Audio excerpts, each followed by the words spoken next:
আজকের ভিডিওতে গাছের মূল তোলার একটি শক্তিশালী মন্ত্রের কথা বলবো। আপনি যদি কবিরাজি কাজ করছেন বা তন্ত্রমন্ত্র লাইনে আছেন, তাহলে এই ভিডিওটি আপনার জন্য।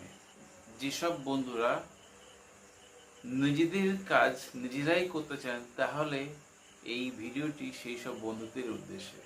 যদি কিছু কিছু গাছের মূল তুলে যদি সঙ্গে রাখে, তাহলে দেহবন্ধন হয়। আবার অনেক মূল আছে, কাউকে সেই মূল খাইয়ে দিলে সে কিন্তু বশীভূত হয়। আবার এমন কিছু মূল আছে, কোনো গৃহে পুঁতে দিলে কিন্তু সেই বাড়ির বিনাশ হয়। আজকের ভিডিওতে সেই গাছের মূল জাগ্রত করার একটা বিশেষ পরীক্ষিত মন্ত্রের কথা বলবো। এই মন্ত্রটি আপনারা যে কোনো শুভ দিনে কণ্ঠস্থ করে রাখেন, তাহলে আপনাদের যে কোনো সময়ে কাজে লাগবে। এই ভিডিওটি মূল তুলতে গেলে একটা বিশেষ দিন থাকে, ওই দিনেই কিন্তু এই মন্ত্রটি কাজ হয়। মাসের মধ্যে একটি দিন হয় পুষ্যা নক্ষত্র। সেই পুষ্যা নক্ষত্র যে কোনো দিন হতে পারে।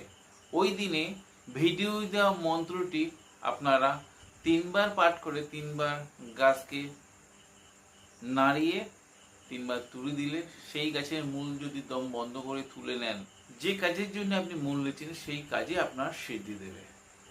হতে পারে সেই মূল বশীকরণের জন্য, আবার হতে পারে দেহবন্ধনের জন্য, বিভিন্ন ধরনের হতে পারে। কিন্তু এই মন্ত্রটি শুধু পুষ্যা নক্ষত্রে যে কোনো দিন হতে পারে।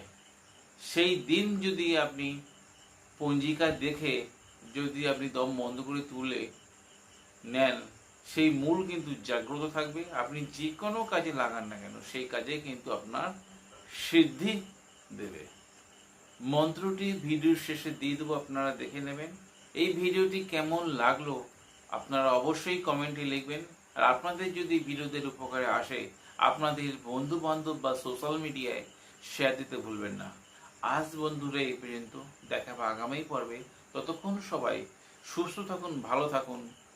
জয় মা তারা, জয় মা কামাখ্যা, জয় গুরু বামদেব। নমস্কার বন্ধুরা।